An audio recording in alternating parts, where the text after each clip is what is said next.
ఇప్పుడు రాష్ట్రంలో చూసుకున్నట్టయితే రాజకీయాలన్నీ కూడా జీవన్ రెడ్డి గారి వైపు తిరుగుతూ ఉన్నాయి.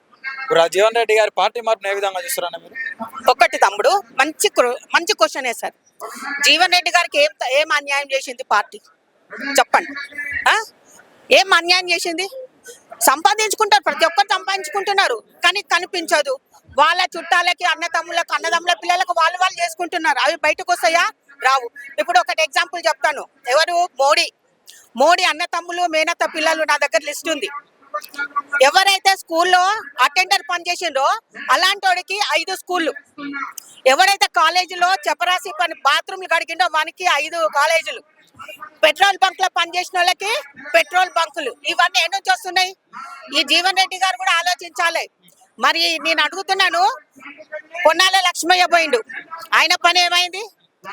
నాగం జనార్దన్ రెడ్డి పోయిండు, ఆయన పని ఏమైంది? ఆయన దేవేందర్ గౌడ్, ఆయనది ఏమైంది? రేపు ఈ జీవన్ రెడ్డిది కూడా అంతే గతి. కన్న కూతుర్నే అయినా సరిగా పట్టించుకోలేదు. వీళ్ళకి ఏమి ఇస్తాడు చెప్పండి? వీళ్ళకి ఏదో డబ్బు ఆశ చూపించి పంపించిండు. ఎన్ని రోజులు తింటారు డబ్బులు చెప్పండి? ఇప్పుడు పార్టీ మారుతున్నాడు, అంటే పార్టీ విధానాలు సరిగా లేవని చెప్పేసి మాట్లాడుతూ ఉన్నారు జీవన్ రెడ్డి గారు. ఆయన ఒక్కడంటే అయిపోయిందా? ఇప్పుడు ఎంతమందికి ఆయన రేవంత్ అన్న ఎంతమందికి ఇచ్చిండు? మనం కొంచెం ఓపిక, 10 సంవత్సరాలు ఓపిక పట్టినాం కదా, ఇప్పుడు పట్టండి, ఓపిక పట్టండి. నెక్స్ట్ మీరే ఉంటారు కదా.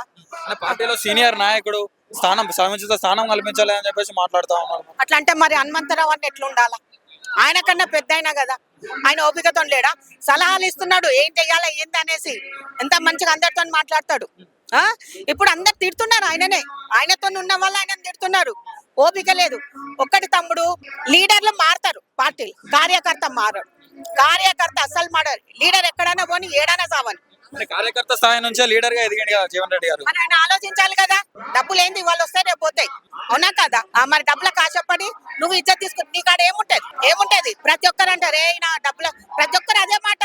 మేము బస్సులో వచ్చినా, మార్కెట్ నుంచి వచ్చినా, ఎక్కడి నుంచి వచ్చినా డబ్బులకు ఆశపడి పోయిండు. అంటే జీవన్ రెడ్డి గారికి కాంగ్రెస్ పార్టీ మధ్య విభేదాలను బీఆర్ఎస్ పార్టీ క్యాచ్ చేసుకుందని చెప్పుకోవచ్చు. 100%. ఎక్కడైతే కొంచెం రేవంత్ అన్నకి వ్యతిరేకంగా మాట్లాడతాడో ఇమ్మీడియట్ గా అక్కడ వాలిపోతాడు గద్దలాగా. ఎవరు? కేటీఆర్ గద్దలాగా వాలిపోయి వాళ్ళకి అన్ని నూరుకొస్తాడు. మేము ఇంత ఇస్తాం అంత ఇస్తాం అని చెప్తాడు. రేపు తండ్రుడు ఎడబడతాడో తెలియదు. వాళ్ళ పార్టీనే రాదు. ఒక్కడి తమ్ముడు, వీళ్ళకి మన తెలంగాణ వాళ్ళకి చదువుకున్నారు, మన వాళ్ళకు ఉన్నంత నాలెడ్జ్ ఎవరికి లేదు చెప్తే, అర్థమైందా? కానీ మన తెలంగాణలో పుట్టి మన తెలంగాణ వాళ్ళ కష్టపడే వాళ్ళకే సపోర్ట్ చేయాలి. ఎక్కడి నుంచో బతకనికి మన దగ్గర వచ్చి మన మీద హుకుం చేయడం ఏంటి? ప్రతి ఒక్కరికి తెలుసు కేసీఆర్ ఎన్ని నుంచి వచ్చింది వాళ్ళ ఫ్యామిలీ. అబ్బా, దొంగ తిండ్లు తిని ఖచ్చితమైన ఉద్యమం చేయలేదు ఆయన, తినలేదు. ఆయన తినకుండానే చేసిండా? అట్లా తినకుండా చేస్తే ఎప్పుడో పట్టు అయిపోతుంది. జాతిపిత కేసీఆర్ అంటున్నారు, మరి బయట ఏం చెప్తారు? వాళ్ళ దొంగ మొక్కం. జాతిపిత ఆయననా? జయశంకర్ సార్. అసలు ఆయన తెలంగాణ జాతిపిత జయశంకర్ సార్. ఆయన లేని ఈయన లేడు. ఎంతమంది సపోర్ట్ చేసిండు, ఎంతమంది కడుపు కొట్టినావు నువ్వు, ఎంతమందిని కొట్టినావు, వాళ్ళ ఆశయాల మీద కొట్టి నీవు నీ ఫ్యామిలీ ఉన్నది చెప్పండి. అంతా చేసిన కవితక్క సపోర్ట్ చేసింది. కవితక్కను ఏం చేసినావు? రేపు హరీష్ రావు గతి కూడా గదే అవుతుంది. వాడు సంతోష్ రావు ఏమన్నా చేసిండా? ఉద్యమం చేసిండా? వాడు ప్రజల కోసం ఏమన్నా ఇచ్చేసిండా? వాడికి ఎట్లా ఇస్తావు ఎంపీ సీటు? ఇంట్లో ఇస్తావు దోసుకోవడానికా? మీరు ఇంట్లో ముగ్గురు సరిపోలే దోసుకోవడానికి? ఇప్పుడు మాకెవరికి ఇచ్చినావు? నిరుద్యోగ భృతి అన్నవి ఇచ్చినావా చెప్పండి? ఆ పావని గౌడ్ ఉంటుంది దొంగముండది, అది దానికి నెలకి 2 లక్షలు ఇస్తాడంట. అది వాళ్ళంతా తిన్నదంతా కాంగ్రెస్ పైసా తిని అంత పెద్దగా పొన్నం ప్రభాకర్ అన్న దగ్గర వాళ్ళ మొగడ పని చేస్తే కాంగ్రెస్ పైసా తిని కాంగ్రెస్ కి వెన్నుపోటు పొడుస్తుంది. దానికి ఏమైనా తెలివిందా? చదువు రాని దద్దమ్మ. మా దగ్గరికి రమ్మని చూపిస్తాం తడాక. మా సంధ్యకు ఒక్కది చాలు ఆమెకి, వేరే వాళ్ళు అవసరం లేదు. మా సంధ్యకని దాటుకొని రమ్మని చెప్పు, నెలకు 2 లక్షలు ఇస్తాడు. అది ఇష్టం వచ్చినట్టు తిడుతుంది. ఇప్పుడు పైసలు తీసుకొని తిట్టడం కాదు, నువ్వు మంచిగా నిజాయితీగా మాట్లాడు. కాంగ్రెస్ పార్టీ కూడా అధికారంలో వచ్చే సంవత్సరంలోనే 2 లక్షల ఉద్యోగాలు ఇస్తామని చెప్పేసి విద్యార్థులను మోసం చేసిండని చెప్పేసి బయట అంటా ఉన్నారు. మరి ఏం చెప్తారు దీనికి? అంటే గతంలో కేసీఆర్ ఇచ్చిన నోటిఫికేషన్లనే మేము ఇచ్చినామని చెప్పేసి కాలం దాటేస్తున్నారు కాంగ్రెస్ పార్టీ అని చెప్పేసి కూడా మాట్లాడుతూ ఉన్నారు. ఏం చెప్తారు? తమ్ముడు, అసలైన జర్నలిస్టులు చెప్పట్లేదు అట్లా. ఎవరు చెప్తారు ఈ మాట? కేటీఆర్ పెట్టుకున్న 200 ఛానల్స్ ఉన్నాయి కదా, వాళ్ళే ప్రచారం చేస్తున్నారు. నేను ఓయూకి వెళ్ళినా బయటికి వెళ్ళినా ఒకటే చెప్తున్నారు. మీకు తెలిసి చెప్పండి, నేను నోటిఫికేషన్లు ఇచ్చాడు మరి రేవంత్ రెడ్డి. ఎంతమంది దగ్గర 53,000 జాబ్స్ వచ్చినాయి దగ్గర అన్ని ఇప్పుడు 2 years లా. మీరు రాలేదని చెప్పమని ముందుకు రమ్మని. అంటే గతంలో ఉన్న నోటిఫికేషన్లనే మిగిలిన అమలు చేసిన మరి ఆయన చేయనప్పుడు ఇప్పుడు ఎవరెవరికి అర్హత ఉంది వాళ్ళందరికీ అయితే ఇచ్చినాడు కదా, మీరు అది కూడా ఇవ్వలే కదా. ఆయన కేటీఆర్ ఉన్నప్పుడు ఇంటర్లో చదువు రానోనికి నువ్వు కాంటాక్ట్ ఇచ్చి పేపర్లు కరెక్షన్ చేయించినావు. 24 మంది చనిపోయినారు. ఎందుకు చనిపోయినారు? మరి ఇప్పుడు ఎంత మంచిగా పాస్ అవుతున్నారు. మరి అది నీకు తెలియదా? మరి దాన్ని కూడా మేము క్వశ్చన్ చేసినా దానికి ఆన్సర్ లేదు. ఆడెక్కడో కూర్చొని ఏదో ఛానల్ కి ఇంటర్వ్యూస్ అయిపోయిందా? పబ్లిక్ లోకి రావాలా? నీకు పబ్లిక్ లోకి వచ్చే దమ్ముందా? రోడ్ మీద పోయేటోళ్ళని పైసలు ఇచ్చి తీసుకొచ్చి కాంగ్రెస్ గురించి తిట్టిపిస్తావు. నిజమైన కార్యకర్తలు ఎవరు తిట్టారు? వాళ్ళకి తెలుసు కాబట్టి.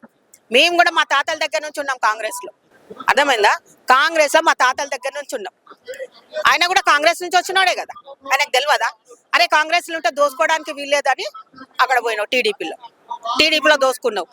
మళ్ళీ తెలంగాణ స్టేట్ సెంటిమెంట్ ఒకటి అడ్డం పెట్టుకొని అరే వీళ్ళందరూ ఇప్పుడు బ్రిటిష్ వాళ్ళు ఎట్లా చేసిండ్రు, ఈ దళితుల దగ్గరికి రాని కింద కూర్చోబెడితే మీరు మా దగ్గరికి రండి అని క్రిస్టియనిజం ని కన్వర్ట్ చేసేది కదా.